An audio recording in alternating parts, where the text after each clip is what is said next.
Bem-vindos a mais um programa Gestão de Negócio. Em momentos de dificuldade, a questão dos custos torna-se mais do que relevante e diferencial para a sobrevivência das empresas.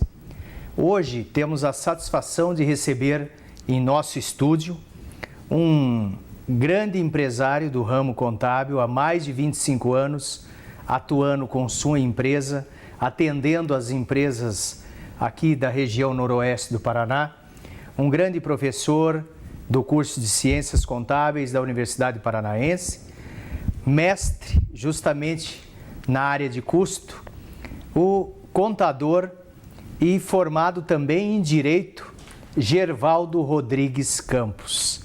Então, seja bem-vindo, professor Gervaldo, é uma satisfação recebê-lo em nossos estúdios para tratarmos de um assunto mais do que relevante, porque antes o mercado era muito simples, podemos dizer assim, de se conduzir. Verificávamos a que preço queríamos vender determinados produtos e acabávamos adequando os custos a esse preço. Agora, muitos produtos similares, muitas vezes melhores do que os produtos que a gente está vendendo ou fabricando, onde toda a diferença se faz justamente na questão do controle de custo. Eu gostaria de ouvir de você algumas dicas, algumas orientações acerca do controle dos custos, porque o variável tudo bem, mas e o fixo? Como trabalhar essa questão do custo fixo para você melhorar a tua margem de contribuição no produto? Prazer, professor Claudemir, estar aqui para conversarmos um pouco a respeito de custos. E você tocou no ponto importante nessa questão dos custos em se tratando de cultura das empresas brasileiras. Na verdade, as empresas brasileiras, exatamente por conta desses aspectos que você levantou, né, num passado bastante recente até, por conta da inflação alta que nós sempre convivemos no Brasil, né, e sobretudo pela questão da economia brasileira que sempre foi fechada para o resto do mundo, né, até poucos anos atrás, até 2 décadas atrás. Isso fazia com que os empresários brasileiros dessem pouca atenção à questão dos custos, né? Então, as empresas brasileiras sempre se preocuparam muito pouco com a questão dos custos, exatamente porque era fácil você repassar preços por conta da inflação, né? Repassar preços de maneira constante, né? E aí, o que aconteceu? Dos últimos anos para cá, das 2 décadas para cá, as empresas brasileiras passaram a conviver, né, com empresas do mundo todo, né, com produtos de melhor qualidade e preços mais competitivos. E aí sim, então, as empresas brasileiras começaram a se preocupar, né, exatamente com essa questão do controle dos custos. E principalmente num cenário como esse que nós estamos vivendo atualmente, né? Nós precisamos nos preocupar com custos, sobretudo antes da crise, antes que a crise chegue nas empresas, né? Sobretudo no momento como esse que nós estamos vivendo, de crise intensa, onde a economia está retraída, né? Nós estamos com PIB negativo em 2015, PIB negativo para 2016, não é? A previsão é de -3 e alguma coisa, não é? Inflação alta, não é? Então, as empresas estão atravessando um momento difícil, não é? Exatamente por conta desse mercado turbulento, né? Dessa economia que nós estamos vivendo, esse momento de economia recessiva. E aí os controles dos custos, então, passam de fato a serem, mais do que nunca, fundamental. E aí, exatamente a questão dos custos fixos, como você falou, as empresas precisam, de fato, ter a preocupação, não é? E buscar a redução estratégica de custos no momento como este. Na verdade, deveriam ter feito isso antes, né? As empresas deveriam ter se preocupado com isso no momento em que a economia estava bem, não é? Como não fizeram, quem não fez, está naturalmente passando por muita dificuldade. E agora o desafio é muito maior, não é? Como reduzir custos no momento de crise, isto é, como reduzir custos sem afetar, não é, a capacidade competitiva da empresa, isto é, sem afetar a possibilidade da empresa de gerar receita, não é? E naturalmente, resultados, né, positivos para o negócio. Na questão de trabalhar os custos como uma estratégia de diferenciação entre as outras em relação às outras organizações, a questão da margem de contribuição. Como que eu consigo trabalhar de forma estratégica a gestão dos custos para mim conseguir ter um produto de qualidade, se eu sou uma indústria, por exemplo, um produto de qualidade com preço competitivo? Onde eu posso cortar? É aquela história. Quando a gente fala de administrar custos, vem em mente o que eu consigo cortar. Onde reduzir? Onde trabalhar essa questão de redução? A questão dos custos, como nós estávamos falando, ela é fundamental você ter atenção em todos os aspectos, né? Sobretudo a questão dos custos variáveis. Quando nós falamos do conceito de margem de contribuição, que é um conceito extremamente interessante para o gestor de qualquer negócio, passa naturalmente pela diferença, né? Esse conceito consiste basicamente na diferença entre o preço de venda do produto, não é? E os custos variáveis, custos e despesas variáveis, isto é, o que de fato o produto está gerando de sobra para a cobertura dos custos fixos. Então, quando nós falamos de gestão de custos, nós temos que nos preocupar não somente com a redução dos custos fixos, não é? Que aí, quanto menos custos fixos, maior a possibilidade da empresa gerar resultado, não é? Mas, sobretudo, a questão dos custos variáveis, onde eu vou buscar, então, procurar adquirir a melhor matéria-prima, não é? Pelo menor preço possível, não é?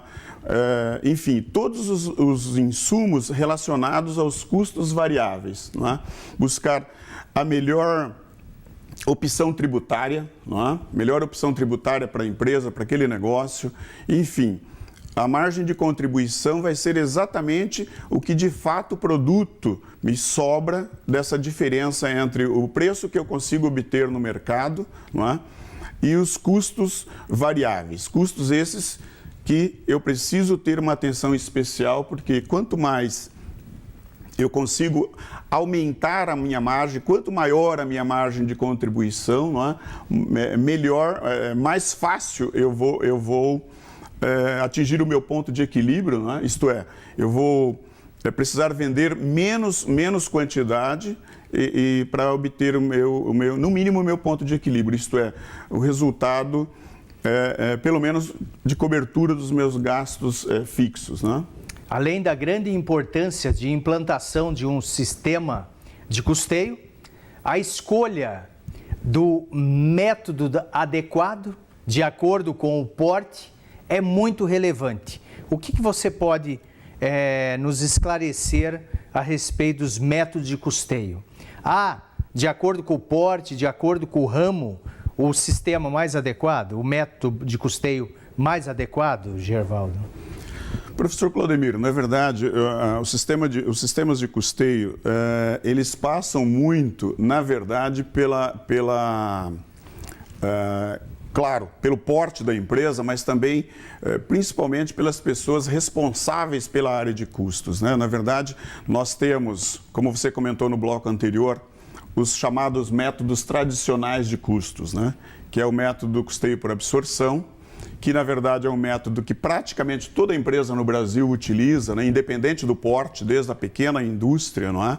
Até as grandes indústrias, até por uma questão de obediência às legislações fiscal, não é? Do imposto de renda, não é? E a legislação também contábil, a legislação que nós chamamos de legislação societária, não é? Que é a lei das sociedades empresariais do Brasil. Então, as empresas brasileiras são obrigadas, para efeito de prestação de contas, não é?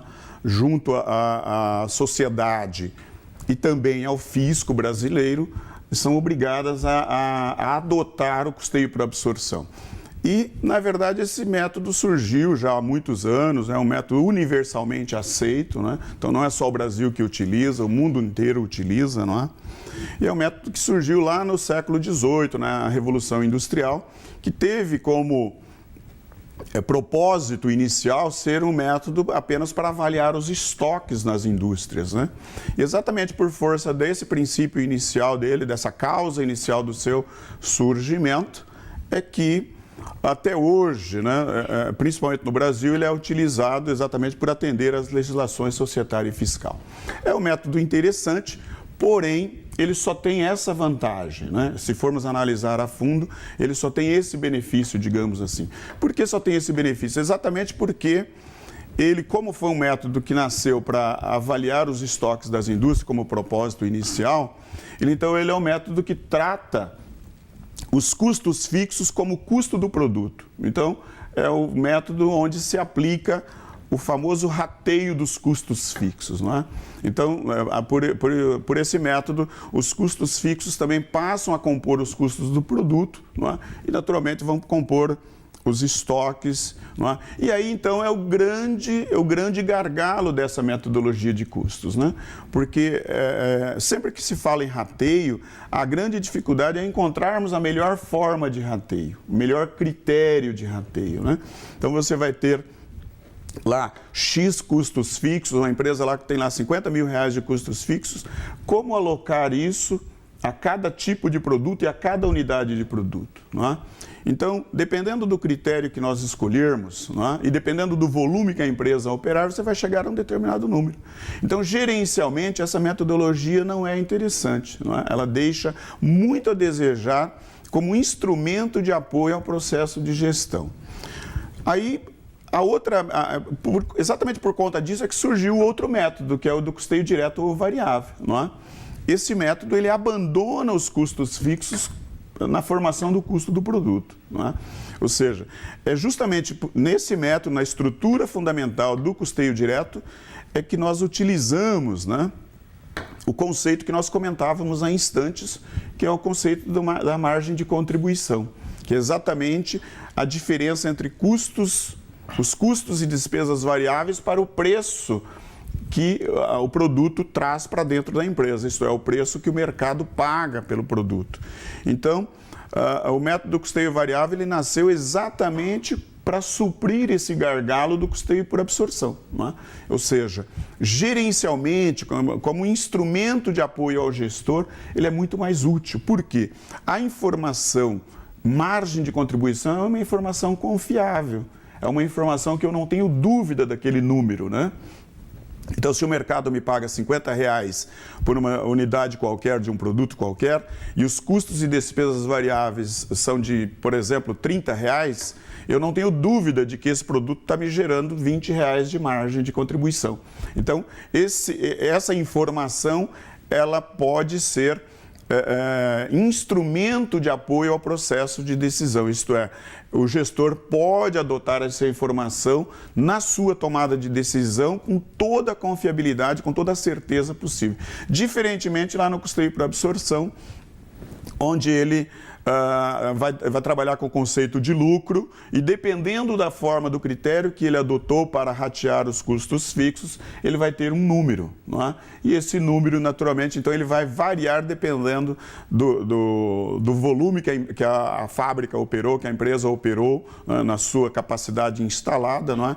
E da forma com que ele rateou os custos fixos. Então, esses dois métodos são largamente utilizado por a grande maioria absoluta das empresas. O absorção é usado por todas as empresas, não é? Já o custeio variável, as empresas que trabalham de fato com controle de custo gerencialmente falando, né, que tem a preocupação de fato com o controle de custos, adota o custeio variável exatamente como um meio de suprir essa lacuna deixada pelo custeio por absorção. Isso para as empresas, as pequenas e médias empresas, né? As grandes empresas já têm outras opções, não é? Porque elas têm capacidade, têm pessoal, têm recursos suficientes para manter uma estrutura mais adequada, né? Em termos de equipamentos e etc. e tal. Então, as grandes empresas têm outras opções, como o custeio baseado em atividade, o custeio ABC, por exemplo, né? Que é um método também que surgiu há algumas décadas. Inicialmente ele surgiu nos Estados Unidos e hoje, né, é difundido pelo mundo todo, não é? É um método interessante porque ele faz um rastreamento mais adequado no momento de se alocar os custos fixos. Então, aquele rateio simplista lá que o custeio por absorção faz, no custeio baseado em atividade, essa relação insumo, né, recurso consumido na produção e o produto final ou o serviço, essa relação, esse caminho, ele é feito com mais cuidado, né? Então, a atribuição dos custos fixos a cada unidade do produto, ela se dá com maior confiabilidade, com maior certeza. Naturalmente, a informação extraída daí, não é? Vai ser uma informação mais confiável para o gestor. Já ouvimos falar também sobre custo padrão. O que é o custo padrão? O custo padrão, professor Claudemir, diferentemente dos métodos de custeio, né? Aliás, inclusive, muitas pessoas confundem, né, custo padrão como um método de custeio. Na verdade, nada mais é do que uma técnica auxiliar de papel fundamental na questão do controle dos custos, né? Nosso assunto aqui, a nossa pauta é controle de custos. Eu costumo, inclusive, dizer, principalmente para os meus alunos, que eu não consigo ver alguém controlando custos, falando em controle de custos, se ele não tiver um custo padrão implantado. Custo padrão nada mais é do que um custo definido, fixado previamente, não é? Para servir de comparação, não é? Com o custo real. Então, de que adianta eu apurar, eu ter um controle rigoroso de identificação dos meus custos, de apontamento, né, de mensuração dos meus custos, se eu não tenho uma base para servir de comparação? Então, ao final do período, qualquer número, qualquer custo que eu determinar, que eu vier a apontar, naturalmente eu vou me dar por satisfeito. Quando eu tenho custo padrão implantado, o que acontece? Eu tenho uma base de comparação. Não é? E aí, então, o custo padrão, para ele ser útil, para ele de fato cumprir o seu papel, naturalmente ele tem que ser definido com muita seriedade, não é? Com muito cuidado, não é? Levando em consideração a realidade da empresa em todos os aspectos. Não é? Porque senão ele não vai cumprir esse papel de ser um instrumento útil no controle dos custos. Vamos entender um pouquinho melhor sobre os demais custos. Custos da qualidade, custos de prevenção, avaliação, custos de falhas. O que você pode esclarecer para nós, professor Gervaldo, sobre esses diferentes custos? Professor Claudemir, quando nós falamos de custos da qualidade, nós estamos falando, na verdade, de todos os gastos que a empresa venha a ter, não é? Enfim, na verdade, por se tratar de custos da qualidade, exatamente por conta dessas categorias que você acabou de falar, né, os custos de prevenção e avaliação e etc., na verdade, nós estamos falando o seguinte, nós estamos tratando de custos que a empresa se sujeita, no caso, né, que ela acaba incorrendo para melhorar a qualidade do seu produto, né? Isto é, produzir um produto com a maior qualidade possível ao menor custo possível, né? É exatamente, os custos da qualidade é uma metodologia de custo muito interessante, porque ela vem exatamente com esse propósito, né, de frente, né, fazendo frente a esta ideia inicial, né, do controle de custo, que é exatamente você otimizar ao máximo o uso do seu recurso, né? Isso é possível? Mais qualidade, menos custo? Exatamente, buscando, dando atenção a essas 4 categorias que nós falávamos, né, que você acabou de colocar em instantes, né, que é os custos de prevenção e de avaliação e os custos e atenção aos custos de falhas internas e externas, é possível exatamente porque quanto mais você investe em gastos, né, você investe em prevenção, não é? Menores serão os custos, menos custos você vai incorrer em avaliação e falhas. Né? E retrabalhos, consequentemente. Exatamente, retrabalho, enfim, eliminação você vai diminuir desperdícios, etc. e tal. Então, na verdade, o grande desafio é encontrar o equilíbrio, né? Até que ponto eu posso e devo investir em prevenção, não é? Visando a diminuição dos meus custos com avaliação e falhas. Então, volta à questão do custo padrão. Eu estabeleço uma métrica desse custo padrão ou eu pego, ou tem isso no mercado disponível? Qual que é o parâmetro que eu uso para definir o custo padrão? O parâmetro que eu uso para definir o custo padrão, professor Claudemir, é exatamente a minha realidade, não é? A minha estrutura. Eu tenho que envolver as pessoas que de fato entende do produto que eu fabrico, né? Enfim, o supervisor de produção, o gerente de produção, né? E, naturalmente, as demais pessoas, departamento de compras, né? E etc. Enfim, o pessoal responsável pela área de recursos humanos, enfim, as pessoas responsáveis por todos os meus recursos, né? Exatamente porque se eu trabalhar com números, digamos, fantasiosos, né? Se eu fixar o meu padrão com números que não condizem com a minha realidade, naturalmente eu estarei perdendo tempo, não é? Eu estarei simplesmente jogando recurso e tempo fora, não é? Por isso que eu costumo dizer que a gente tem que fixar o padrão com base no conceito do custo padrão corrente. O que é o custo padrão corrente? É o custo que diz respeito à realidade da minha empresa. Né?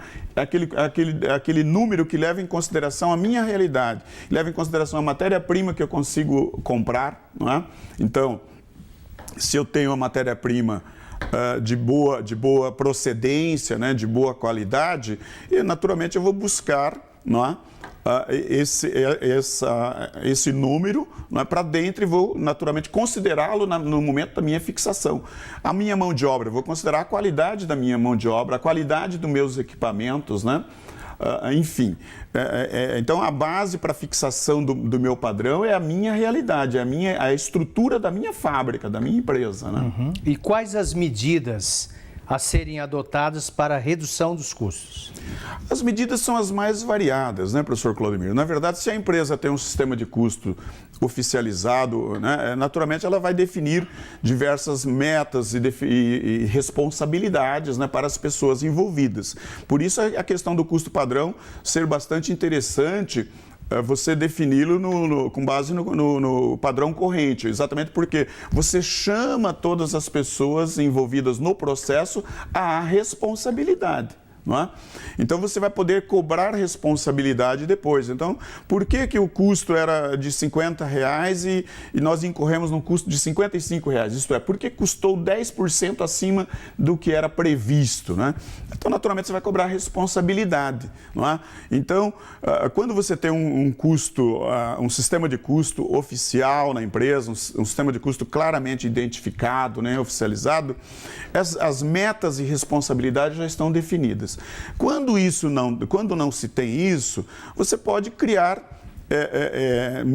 você pode adotar, inclusive, medidas isoladas, como renegociação de contratos, né?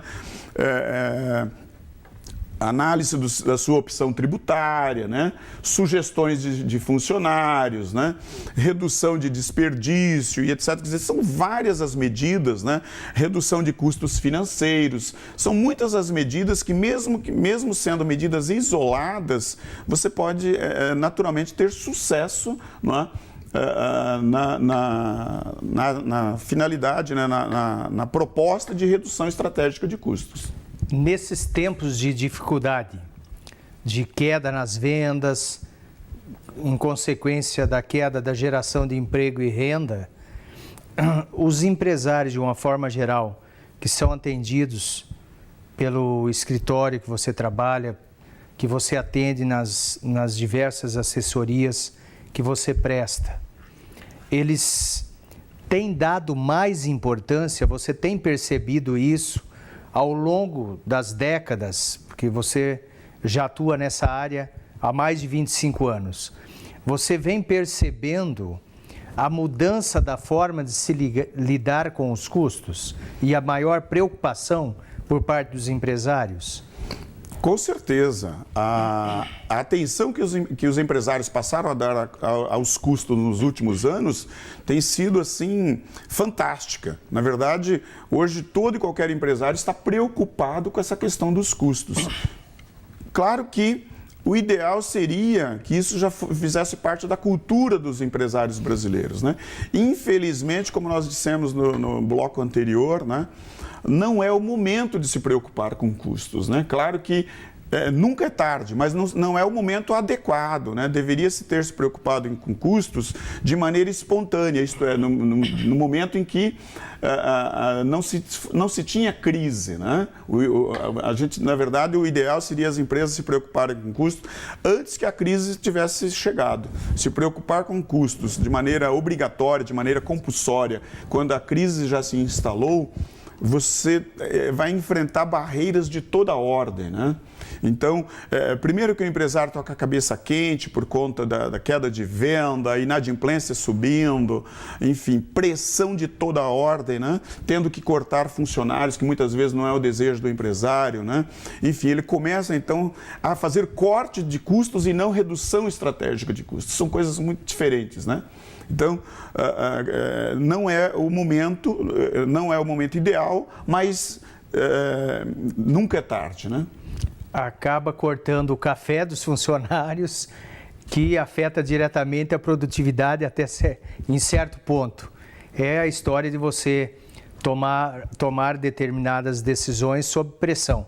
Você acaba incorrendo em erros que muitas vezes não tem como ser reparados. Ou você inicia com corte de funcionários, corta funcionário que realmente não estava com aquela produtividade adequada, padrão, vamos colocar assim, e acaba perdendo funcionários bons também, que aproveitam o momento para saírem da empresa.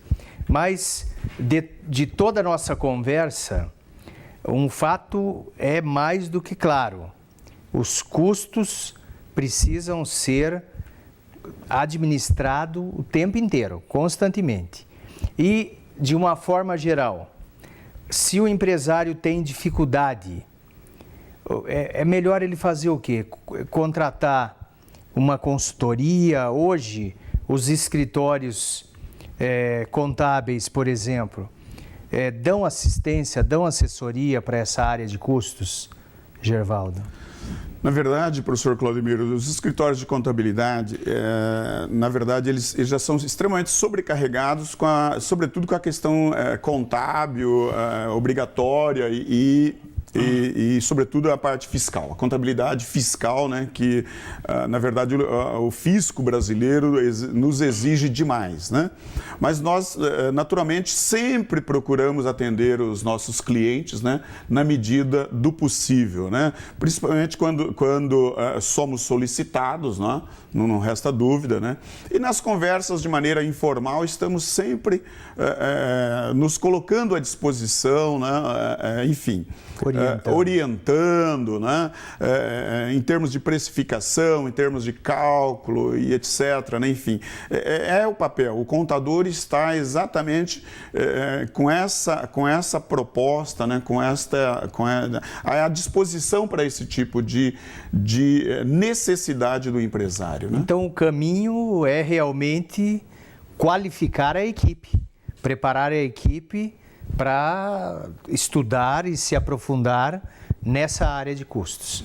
Bem, muito interessante, não tenho dúvida que teremos que chamá-lo em outra oportunidade para a gente se aprofundar ainda mais sobre esse assunto tão relevante e tão importante para as empresas. Meus sinceros agradecimentos por estar aqui conosco. Termina aqui o nosso programa Gestão de Negócios. Escreva para nós através do nosso e-mail tv@unipar.br. Encaminhe suas dúvidas, sugestões e críticas. Obrigado pela sua audiência.